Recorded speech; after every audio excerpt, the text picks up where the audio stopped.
Assalamualaikum warahmatullahi wabarakatuh. Hai teman-teman, perkenalkan, nama saya Salma Auliani dengan nomor NPM 19210038. Saya dari Prodi Pendidikan Agama Islam. Pada video kali ini saya akan menyampaikan materi mengenai pengembangan dan inovasi model pembelajaran PAI, mata kuliah pengembangan dan inovasi kurikulum PAI yang diampu oleh Bapak Dosen Ceceng Salamuddin MAG. Baik teman-teman, untuk pembahasan pertama saya akan menjelaskan mengenai pengertian model pembelajaran PAI. Apa itu pengertian model pembelajaran? Model pembelajaran adalah suatu perencanaan atau suatu pola yang digunakan sebagai pedoman dalam melaksanakan pembelajaran di kelas atau pembelajaran dalam tutorial dari awal hingga akhir kegiatan belajar mengajar. Model pembelajaran mengacu pada pendekatan pembelajaran yang akan digunakan, termasuk di dalamnya itu terdapat tujuan-tujuan pendidikan, kemudian tahap-tahap dalam kegiatan pembelajaran, serta pengelolaan kelas. Model pembelajaran pendidikan agama Islam atau PAI adalah model pembelajaran yang dilaksanakan untuk mencapai tujuan pembelajaran pendidikan agama Islam. Dalam mengembangkan pembelajaran pendidikan agama Islam dapat menggunakan model-model yang ada atau dengan memadukan atau mengembangkan suatu model sendiri. Selanjutnya mengenai karakteristik model pembelajaran PAI. Karakteristik model pembelajaran yang baik memiliki 5 aspek, meliputi 1. Prosedur ilmiah, yaitu suatu model pembelajaran harus memiliki suatu prosedur yang sistematik untuk mengubah tingkah laku peserta didik atau memiliki sintek yang merupakan urutan langkah-langkah pembelajaran yang dilakukan oleh guru peserta didik. Yang kedua yaitu spesifikasi hasil belajar yang direncanakan, yaitu suatu model pembelajaran menentukan hasil-hasil belajar secara rinci mengenai penampilan. Lalu yang ketiga ada spesifikasi lingkungan belajar, yaitu suatu model pembelajaran menyebutkan secara tegas kondisi lingkungan di mana respon peserta didik diobservasi dan harus diperhatikan. Lalu untuk karakteristik yang keempat ada spesifikasi kriteria kinerja, yaitu suatu model pembelajaran menentukan kriteria penerimaan penampilan yang diharapkan dari para peserta didik. Lalu yang kelima ada spesifikasi operasi model pembelajaran, menentukan mekanisme yang menyediakan reaksi siswa dan interaksi dengan lingkungan. Setiap mata pelajaran memiliki ciri khas atau karakteristik tertentu yang dapat membedakannya dengan mata pelajaran lainnya. Begitu juga halnya dengan pelajaran PAI. Karakteristik pada pelajaran PAI sebagaimana dijelaskan dalam buku pedoman khusus PAI atau Depdiknas 2002 adalah sebagai berikut. PAI merupakan mata pelajaran yang dikembangkan dari ajaran-ajaran pokok agama Islam. PAI bertujuan membentuk peserta didik agar beriman dan bertakwa kepada Allah Subhanahu wa Ta'ala serta memiliki akhlak mulia. PAI mencakup 3 kerangka dasar, yaitu ada akidah, syariah, dan akhlak. Baik teman-teman, untuk selanjutnya saya akan membahas mengenai tujuan pengembangan dan inovasi model pembelajaran.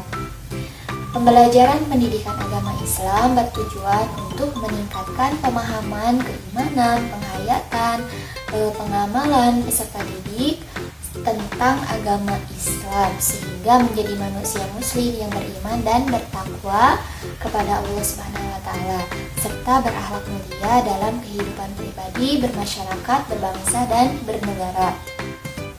Lalu untuk tujuan pengembangan model pembelajaran disampaikan oleh Wilson Learning Outcome. Di antaranya adalah yang pertama, mengembangkan kemampuan instruksional yang fleksibel dan lebih bervariasi. Lalu memungkinkan dihasilkannya dampak pembelajaran yang lebih besar dan belajar siswa yang lebih efektif. Selanjutnya, terlaksananya kegiatan instruksional yang dapat diduplikasi efektif. Ada buku panduan untuk subjek, konten, atau proses yang ditargetkan. Selanjutnya yaitu memahami pembelajaran yang lebih baik karena suatu model diadopsi telah disesuaikan dengan hasil belajar yang ditargetkan dan populasi pembelajaran yang ditargetkan. Lalu untuk mendapatkan wawasan bahwa suatu metode belajar akan bekerja sesuai dengan kondisi dan kebutuhan peserta didik atau lingkungan peserta didik.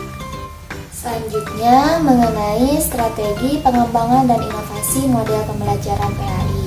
Strategi pengembangan dan inovasi pembelajaran PAI merupakan cara-cara atau langkah-langkah untuk mencapai hasil pembelajaran. Menurut Medwin, strategi pengembangan dan inovasi pembelajaran diklasifikasikan menjadi 3. Di antaranya, yang pertama ada strategi pengorganisasian. Strategi ini merupakan cara untuk menata isi suatu bidang studi dan kegiatan ini berhubungan dengan pemilihan materi, penataan isi, pembuatan diagram, format, dan sejenisnya. Lalu yang kedua ada strategi penyampaian. Nah, strategi ini adalah cara untuk menyampaikan pembelajaran pada siswa atau untuk menerima serta merespon masukan dari siswa.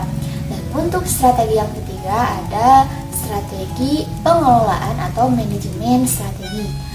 Strategi ini adalah cara untuk menata interaksi antara siswa dan variabel pembelajaran lainnya atau variabel pengorganisasian dan variabel penyampaian.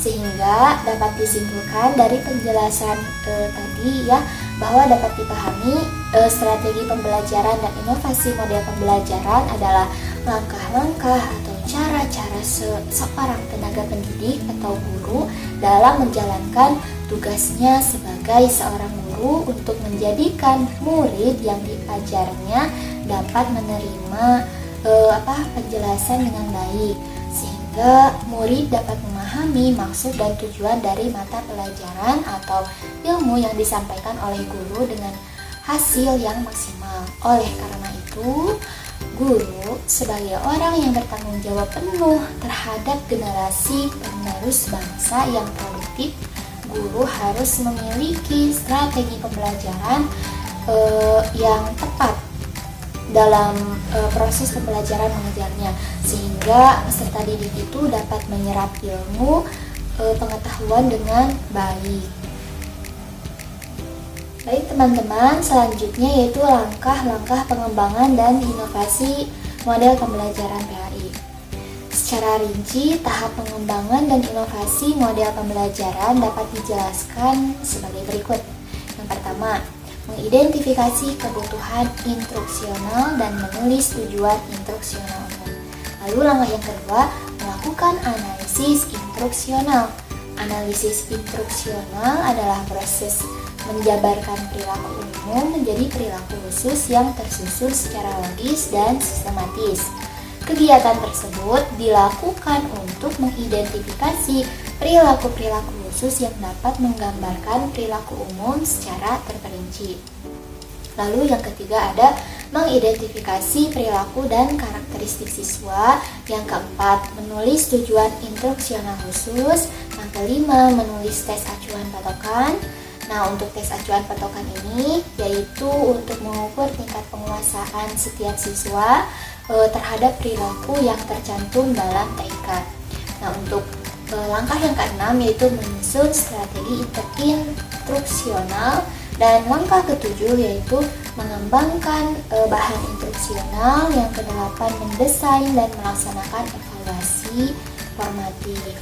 Evaluasi formatif ini bertujuan untuk menentukan apa yang harus ditingkatkan atau direvisi agar produk lebih efektif dan lebih efisien.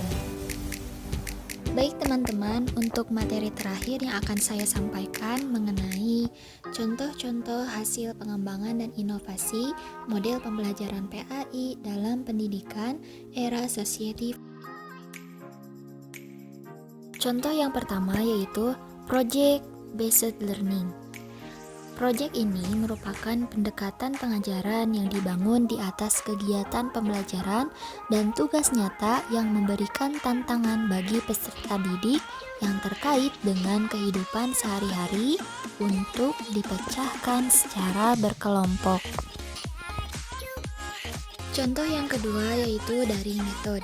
Metode ini memanfaatkan jaringan online dan bisa membuat para siswa kreatif menggunakan fasilitas yang ada, seperti membuat konten dengan memanfaatkan barang-barang di sekitar rumah maupun mengerjakan seluruh kegiatan belajar melalui sistem online. Metode ini sangat cocok diterapkan bagi pelajar yang berada pada kawasan zona merah dengan menggunakan metode full daring seperti ini. Sistem pembelajaran yang disampaikan akan tetap berlangsung dan seluruh pelajar tetap berada di rumah masing-masing dalam keadaan aman. Contoh yang ketiga yaitu Luring Method. Luring Method adalah model pembelajaran yang dilakukan di luar jaringan. Dalam artian, pembelajaran yang satu ini dilakukan secara tatap muka dengan memperhatikan zonasi dan protokol kesehatan yang berlaku. Contoh yang keempat yaitu Blended Learning. Metode Blended Learning adalah metode yang menggunakan dua pendekatan sekaligus. Dalam artian, metode ini menggunakan sistem daring sekaligus tatap muka melalui video conference. Jadi, meskipun pelajar dan pengajar melakukan pembelajaran dari jarak jauh, keduanya masih bisa berinteraksi satu sama lain. Metode ini efektif untuk meningkatkan kemampuan kognitif para pelajar.